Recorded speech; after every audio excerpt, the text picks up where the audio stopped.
다음 생에 다시 태어나면 지금의 아내나 남편과 결혼을 다시 하겠는가 하는 질문에 여러분은 뭐라고 대답하실 겁니까?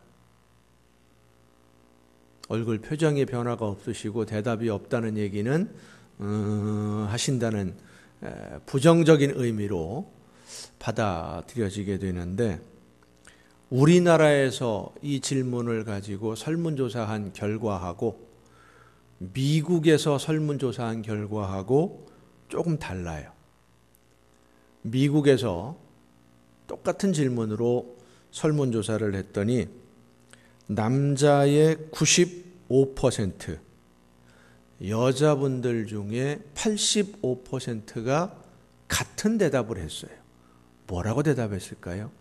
남자 95%, 여자 85%가 똑같은 말을 대답을 했어요. 결혼한다고 했을까요? 안 한다고 했을까요? 다시 태어나면 지금 사는 사람하고 또 결혼할 거다. Yes, no. 어떤 걸까요? 힌트를 드립니다. 우리나라 사람들은 똑같은 질문에 남자들은 53%, 여자분들은 28%가 똑같은 대답을 했습니다. 무슨 대답일까요? 한다, 안 한다? 헷갈리죠? 다시 태어나도 지금의 배우자와 결혼하겠다라는 대답이 그렇습니다. 미국 남자들은 95%, 100명 중에 95명이 지금 사는 사람하고 다시 결혼하겠다고 대답을 했답니다. 여자분들은 100명 중에 85명이 지금 사는 남편하고 다시 결혼하겠다라고 대답을 했는데, 우리나라는 비율이 좀 많이 낮아요. 남자들은 100명 중에 53명, 그러니까 절반 정도. 여자분들은 100명 중에 28명. 그러니까 정신 똑바로 차려야 돼요. 옆에 있는 사람, 아이고 이 인간하고 내가 안 만났으면 훨씬 더 편할 텐데 라고 생각하는 사람들이 100명 중에 70명이라는 소리예요. 정신 똑바로 차리가 살아야 됩니다. 나만 좋아서 따라다니는 것 같은데 절대 그렇지 않다는 겁니다. 설문 결과로 보면 남자가 아내를 의지하는 마음이 훨씬 더 큰 것 같습니다. 여자분들보다. 그래서 가장이라 합시고 목에 힘을 주고는 있지만 사실은 아내가 없으면 혼자서는 아무것도 못하는 불쌍한 남자라고 자기 스스로도 알고 있는 거예요. 남자분들이. 반대로 여성분들은 내가 저 남자가 아닌 다른 사람을 만났으면 지금보다 훨씬 더 행복했을 거라고 생각하는 분들이 더 많다는 것을 보여줍니다. 지금 내가 행복하지 못하는 가장 큰 이유가 같이 사는 이 남자 때문이라고 생각을 하니까 왼수가 따로 없지요? 그렇죠? 왼수하고 같이 살고 있으니 행복할 수가 없는 겁니다. 할 수 없이 그냥 참아주고 살고 있는 것뿐이죠. 그래서 많은 사람들이 인생을 처음부터 다시 한번 살아봤으면 좋겠다, 이런 생각을 갖는다고 합니다. 그런데 우리의 인생은 다시 한 번이 없습니다. 한 번으로 끝납니다. 하지만 하나님이 우리에게 주시는 기회는 다시 한 번이 있음을 믿으시길 바랍니다. 오늘 우리에게 주시는 하나님의 말씀을 듣고 하나님이 우리에게 허락해 주시는 다시 한 번의 기회를 헛되이 흘려보내지 않고 아름다운 열매로 하나님께 기쁨을 드리고 또 그 열매로 인해 하나님이 주시는 복을 지금까지는 덜 받았다고 하더라도 이제부터는, 지금부터는 풍성하게 받아 누림으로써 천국의 행복을 누리는 여러분 모두가 될 수 있기를 간절히 바랍니다.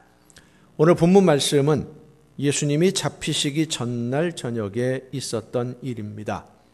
제자들과 함께 마지막 유월절 만찬을 나누신 예수님이 제자들과 함께 겟세마네 동산으로 가십니다. 베드로와 야고보와 요한 이 세 사람을 제외한 다른 제자들을 동산에 머물러 있게 하시고는 이 세 제자만 베드로와 야고보와 요한 세 사람만 데리고 좀 더 동산 깊숙한 곳으로 들어가셔서 세 사람의 제자에게 말합니다. 내 마음이 심히 고민하여 죽게 되었으니 너희는 여기 머물러 깨어 있으라. 부탁을 하고는 조금 더 가셔서 혼자서 기도하시는데 우리가 잘 알고 있는 기도지요. 아버지여, 아버지께는 이 모든 것이 가능하오니 이 잔을 내게서 옮기시옵소서. 그러나 나의 원대로 마옵시고 아버지의 원대로 하옵소서. 지금 예수님의 심정은 십자가라고 하는 잠시 후면 만나야 되는 이 십자가의 고통이 얼마나 큰 것인지 알기 때문에 생각만 해도 끔찍한 거예요. 고통스럽고 괴로운 거예요. 그래서 이 십자가를 내가 넉넉히 견디어낼 수 있도록 그 고통과 아픔 때문에 혹시라도 잘못되는 일이 피하고자 하는 그런 마음이 생기지 않도록 하나님 나를 붙들어 주옵소서. 있는 힘을 다해 기도하고는 세 제자들이 기다리는 곳에 와 보니까 이 세 사람이 잠들어 있는 겁니다. 이 세 제자 베드로와 야고보와 요한은 예수님의 마음을 그래도 잘 안다고 하는 제자들입니다. 예수님의 마음을 좀 그래도 이해를 한다고 하는 제자들이고요. 예수님이 속마음을 털어놓고 이야기할 수 있다라고 생각하는 제자들이 베드로, 야고보, 요한이. 야고보와 요한은 예수님과 이종사촌간입니다. 이모의 아들들이에요. 베드로는 예수님의 수제자입니다. 내가 죽더라도 예수님을 떠나는 일은 없을 것입니다. 앞장서서 맹세했던 사람이 베드로입니다. 그런데 다른 제자들이 이 세 사람의 제자들도 마찬가지입니다만은 이들이 예수님이 지금 어떤 일을 만나야 되는지 그 사정을 자세히는 모른다고 하더라도 예수님이 지금까지 한 번도 그런 말씀을 하신 적이 없는데 고민이 되어서 죽을 지경이다. 내가 지금.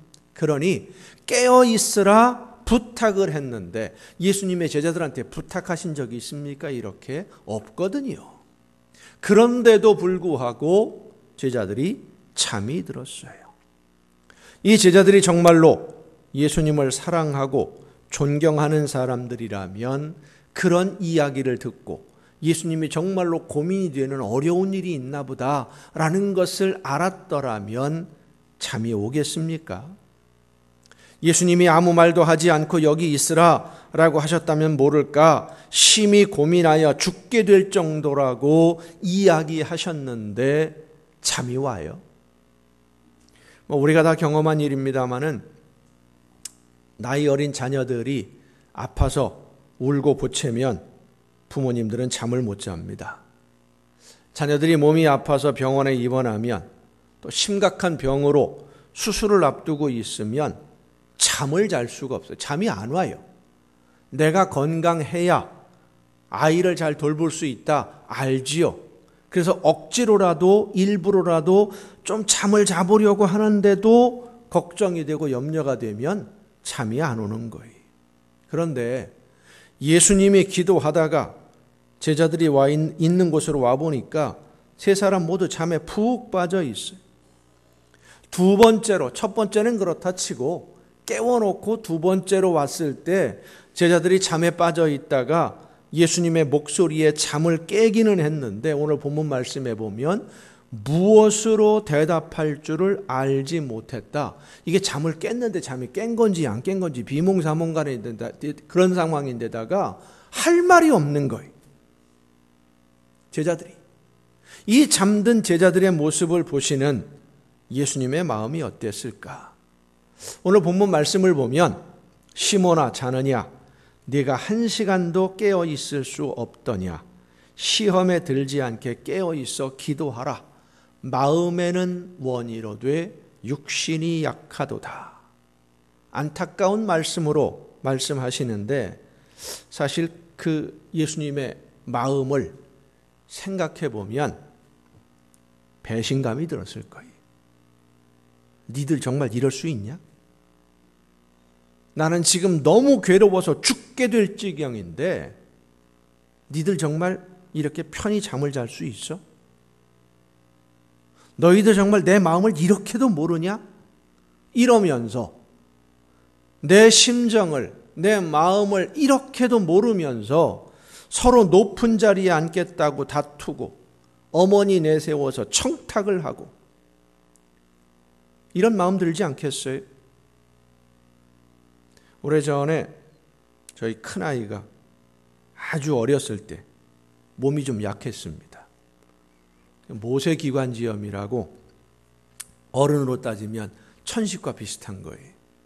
돌 막 지나가는데 이 모세기관지염에 걸려서 아주 많이 고생을 했어요. 기침을 많이 하고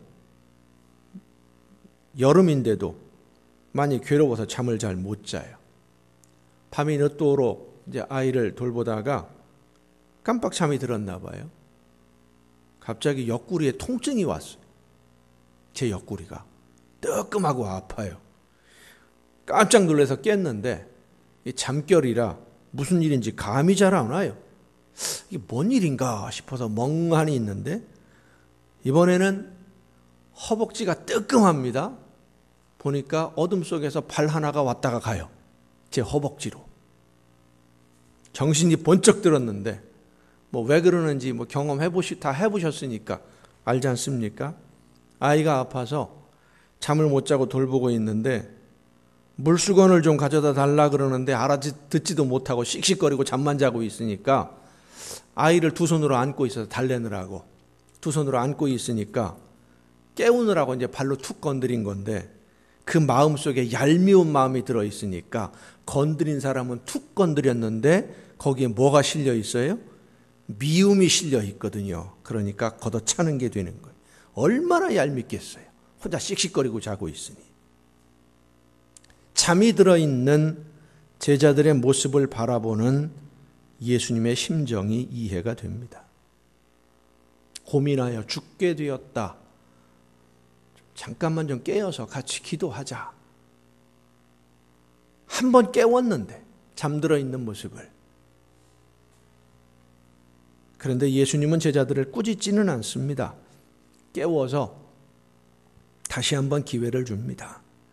한 시간도 깨어 있을 수 없더냐. 시험에 들지 않게 깨어 기도해라. 다시 한번 기회를 줄 테니까 정신 차리고 기도해라. 우리가 보통 아주 졸릴 때요. 차를 운전할 때도 마찬가지죠. 차를 운전하다가 너무 졸리면은 휴게소나 이런 데 들어가가지고 잠깐 한 5분, 10분만 잠깐 자고 일어나면은요. 정신이 말짱해져요. 더 이상 졸지 않게 되는데 그래서 어떤 날은 좀 피곤해서 일찍 잠들려고 누웠다가 밤 늦게 깨면 밤을 꼬박 새우잖아요. 밤에 잠이 안 오니까. 그런 경우들이 있는데 이 제자들을 보면은요. 기도하다가 예수님이 오셔서 깨워놨는데 또 잠이 들어요. 두 번째 오신 예수님이 말씀하십니다. 마음에는 원이로되 육신이 약하다. 이 말씀을 우리가 자주 사용을 합니다. 내가 하나님의 말씀을 듣고 충성하고 싶은데 육신이 약해서 못합니다. 나는 예수님의 말씀을 따라서 순종하고 싶은데 내 형편이 그렇지 못해서 못할 때가 많습니다. 이런 식으로 사용을 하는데 우리가 이 말씀의 의미를 잘 알아야 됩니다. 마음은 원이로되 육신이 약하다. 이 말씀은 육신이 약하니까 어쩔 수 없다. 내가 알아, 니네 심정 내가 안다, 이해한다. 이런 말씀이 아니에요. 안타까움으로 탄식하는 말씀입니다. 아이들 공부해라. 안 하잖아요. 말 잘 안 들어요. 지들이 잘났다고만 하지. 그러면 부모님들이 자꾸 짜증을 내고 화나고 잔소리하는 이유가 뭡니까? 너 지금 공부 안 하면 나중에 어떻게 되는 거 뻔히 보이는데 너 왜 이러고 있냐? 지금 예수님이 하시는 말씀이 그 말씀이에요. 너희들 이러다가 시험에 빠져서 허우적거리게 될 것이 분명한데 지금 어떤 일이 눈앞에 다가와 있는데 일이 한심하게 잠들어 있느냐 꾸짖는 말씀이에요. 예수님도 사람입니다. 채찍에 맞고 가시에 찔리고 마지막에는 벌거벗겨져서 두 손과 발에 못이 박혀서 공중에 매달려 죽음을 기다려야 됩니다. 그 고통의 순간이 눈앞에 다가오니까 예수님도 누군가는 이 아픔을 감당해야 되는 내 심정을 좀 이해하고 공감해 줄 그런 사람이 필요했던 거예요. 또 이제 예수님이 잡히고 고난당하고 죽게 되면 제자들이 받을 그 엄청난 충격을 생각해서 제자들에게 미리 말씀하신 겁니다. 내가 고민하여 심히 죽게 되었으니 너희들도 좀 기도 좀 해라. 하나님의 도우심을 간구해라. 말씀하신 것인데 이 제자들이 아무리 앞날을 알지 못해도 그렇지 예수님이 그렇게 고민이 되는 문제가 있다고 하는데 한 번도 아니고 세 번째 왔을 때도 여전히 자고 있는 겁니다. 한 번, 두 번은 깨워서 기도하라고 하신 예수님이 세 번째 잠들어 있는 모습을 보시고는 일어나자 함께 가자 하십니다. 깨어서 기도했든 잠을 잤든 이제는 현실이 눈앞에 다가왔기 때문입니다. 준비가 되어서 어떤 일을 만나든 준비가 안 되었어도 만날 수밖에 없는 거예요. 오늘 우리는 신앙생활을 하면서 기도하고 성령의 역사하심을 힘입어서 충만한 은혜로 영적으로 깨어서 준비하고 있다가 예수님을 만나야 되는데 준비가 전혀 안 되어 있다고 하더라도 때가 되면 만날 수밖에 없어요. 예수님이 지금 제자들에게 말씀하십니다. 자, 이제는 너희가 준비가 됐든 안 됐든 만나야 될 시간이야. 부딪혀야 될 시간이야. 잡히고 매를 맞는 그 자리에 제자들을 데리고 가시는 예수님의 마음을 생각해 봅니다. 한 시간도 함께 깨어있지 못하고 잠이 들었던 제자들입니다. 그런데 매를 맞고 채찍에 맞아서 온몸이 찢겨나가는 그 참혹한 현장에 제자들을 깨워서 같이 가자고 하십니다. 그 모습을 보아야 하기 때문이에요. 이 제자들이 앞으로 만날 일들이기 때문에 미리 보아두어야 하니까 너희들도 지금 얼마 안 있으면 똑같은 일 당하게 될 거야. 보여주시는 거예요. 데리고 가십니다. 누가복음 13장에 보면 포도원에 무화과 나무를 심은 한 사람의 비유가 있습니다. 포도원에 무화과 나무를 심었는데 포도원이면 포도나무를 심어야지 왜 무화과 나무를 심습니까? 무화과 열매가 반드시 필요했기 때문이에요. 그런데 3년이 지나도록 열매가 없어요. 기다리던 주인이 포도원을 관리하는 사람에게 저 무화과 나무 잘라버리라고 지시를 내립니다. 누가복음 13장 예수님의 말씀에 보면 땅만 버린다 그랬어요. 땅만 차지하고 다른 것도 심지 못하게 땅만 차지하고 땅만 버린다. 잘라버려라. 그러자 포도원 지기가 올해만 더 기다려주시면 거름도 더 주고 잘 돌보아서 열매를 맺도록 해보겠습니다. 그래도 열매가 없으면 그때는 잘라버립시다. 당장 잘라버려도 되는데 한 번만 더 기회를 주자 부탁을 한 것이죠. 사실 포도원을 관리하는 이 사람은 무화과 나무가 있으면 신경이 더 쓰입니다. 그런데도 한 번 더 기회를 주자고 합니다. 당장 잘라버리지 말고 왜 기다리자고 하느냐? 불쌍하기 때문이에요. 열매 없는 나무는 잘려서 아궁이에 던져서 태우게 되는데 열매를 맺으라고 심겨진 나무가 열매가 없어서 버림을 받는 것이 너무나 안타까워서 그렇습니다. 우리 믿는 성도들이 무화과 나무입니다. 포도원에 심기워진 무화과 나무예요.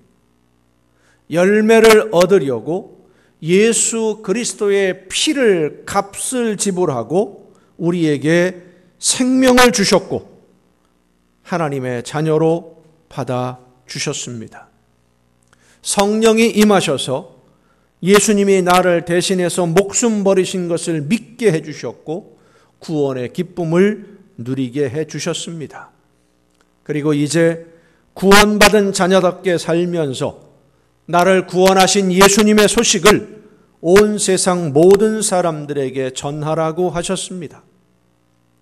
돌감람나무였던 우리가 참 감람나무인 예수님의 사랑과 은혜로 참 감람나무로 새롭게 창조되었으니까 거듭났으니까 이제는 참 감람나무 열매를 맺으라고 하시는데 예수님과 겟세마네 동산에 올라갔던 제자들처럼 잠들어 있느라 열매가 없는 것은 아닌지요.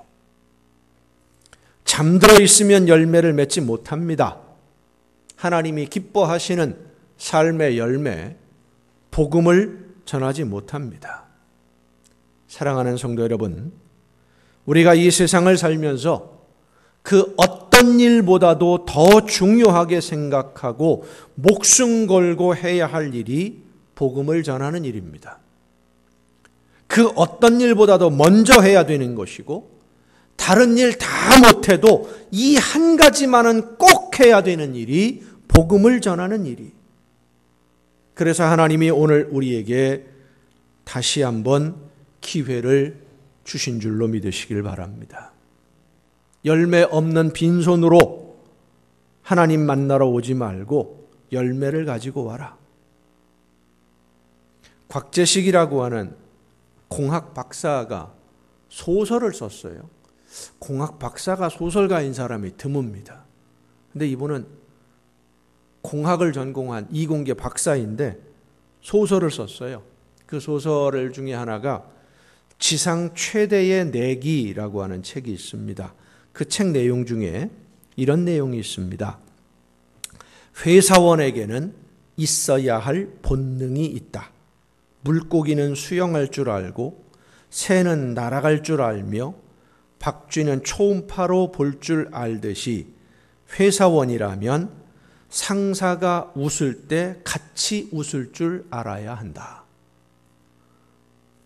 살벌한 무한 경쟁의 직장에서 살아남으려면 좀 치사하지만 본능적으로 행동해야 한다라는 말을 에둘러서 표현한 그런 이야기죠. 사람만이 아니라 세상의 모든 존재하는 생물에게는 본능이라는 게 있습니다. 사자에게는 사자의 본능이 있기 때문에 맹수의 제왕으로 군림할 수 있는 거죠. 2015년도에 러시아에 있는 한 사파리에서 호랑이가 먹이로 넣어준 염소와 우정을 나누고 있다 하는 뉴스가 나온 적이 있습니다. 호랑이한테 살아있는 염소를 잡아먹으라고 점심으로 식사로 잡아먹으라고 넣어주었는데 이 호랑이가 염소를 잡아먹지 않고 같이 산다는 거예요. 한 우리 안에서 같이 부대끼고 같이 등 기대고 잠도 자고 뭐 이러고 산대요. 참 신기하다 싶었어요. 그 두 마리를 주제로 해서 영화도 만든다 뭐 그런 소식도 있었는데 2달이 채 못 뛰어서 이 염소가 죽었습니다. 염소의 본능이 뭡니까? 박치기를 하는 겁니다. 들이받아요, 머리를. 들이받는 이유가 뭐냐면 이 박치기를 해서 누가 센지 서열을 정하는 게 염소의 본능이에요. 이 염소가 호랑이가 잡아먹지 않고 내버려 두니까요. 본능대로 날마다 호랑이한테 가서 박치기를 하는 거예요. 누가 센지 한번 대결해 보자고. 호랑이는 박치기를 싫어해요. 그래서 피합니다. 박치기를 하자고 덤비는데 피하니까 이 염소 생각에 무슨 생각이 들어요? 지가 센 줄 알고. 자기가 이긴 줄 알고 호랑이라는 이 육식동물은 배가 부르면 늘어지게 잠을 잡니다. 사자도 마찬가지고 맹수들이 그래요. 먹으면 잡니다. 아주 게을러요. 사냥할 때만 바짝 긴장을 하고 평소에는 잡니다. 그런데 잘나고만 누워있으면 와서 들이받으니 견딜 수가 없는 거지요. 심지어는 호랑이가 실컷 먹고 좀 쉬려고 누워있으면 밟고 올라간답니다. 지가 센 줄 알고. 박치기를 피하니까. 이 호랑이가 처음에 무슨 생각으로 염소를 잡아먹지 않았는지 모르지만 함께 살도록 허락해 주었던 이 호랑이가 날마다 박치기하고 날마다 집 밟고 올라다니니까 화가 났는지 한 방에 날려버렸어요. 한 방 딱 때리니까 날아가 버린 거예요, 그냥. 이 염소의 본능이 박치기 말고 도망가는 것도 있습니다. 맹수가 오면 미리 알아차리고 도망가는 게 본능인데 본능적으로 도망가거든요. 이 염소는 박치기하는 본능은 살아 있었는데 도망가는 본능은 없었나 봅니다. 한 방 얻어맞고 부상을 입고 쓰러져 있는 이 염소를 사육사들이 데려다가 치료를 했는데 결국 며칠 만에 죽고 말았어요. 짐승이나 사람에게 본능이라는 게 있습니다. 곤충에게도 본능이 있습니다. 그렇다면 믿는 성도의 하나님의 자녀들의 본능은 무엇입니까? 따라합시다. 성도의 본능은 열매를 맺는 데 있다. 열매를 맺는 것이 성도의 본능입니다.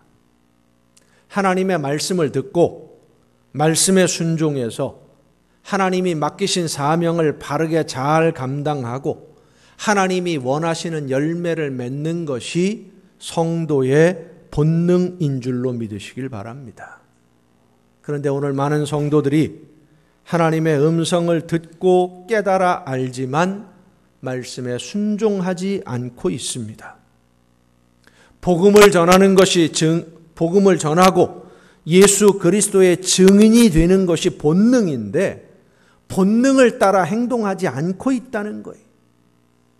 오직 성령이 너희에게 임하시면 너희가 권능을 받고 예루살렘과 온 유대와 사마리아와 땅끝까지 이르러 내 증인이 되리라 예수님이 말씀하셨습니다. 증인이 되는 것이 믿는 성도의 본능이에요. 마태복음 5장에 보면 예수님이 우리를 뭐라고 말씀하셨느냐? 너희는 세상의 빛이라.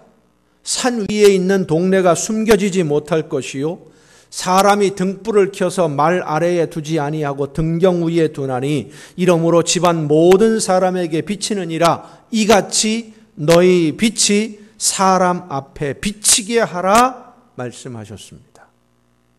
빛을 비추는 것이 본능이에요.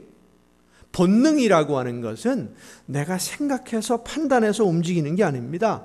나도 모르는 사이에 움직여지는 게 본능이에요. 나도 모르는 사이에 그렇게 행동하고 있는 거예요. 그게 본능이에요. 얼마 전에 헝가리에서 유람선이 침몰을 했습니다.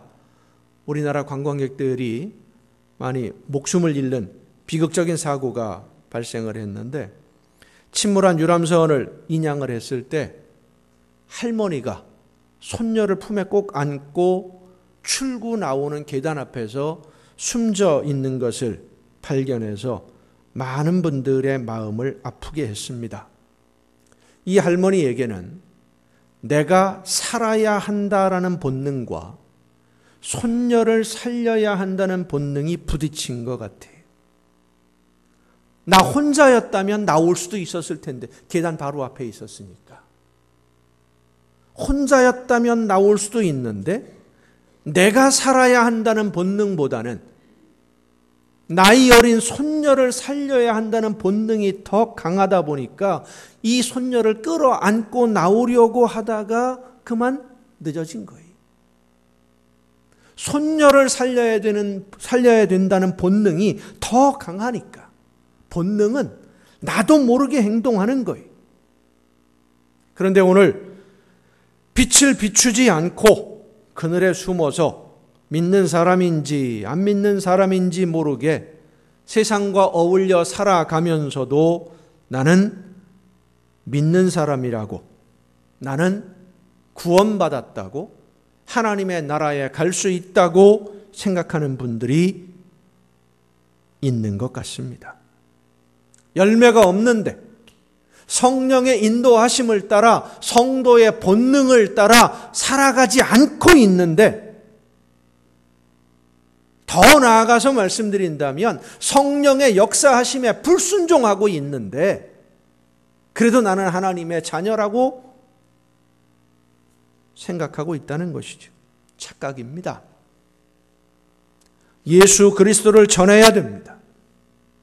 내가 믿는 예수님을 전하고 싶은 마음이 생겨야 되고 그 본능을 따라서 복음을 전해야 됩니다. 나중에는 있을지 없을지 모릅니다.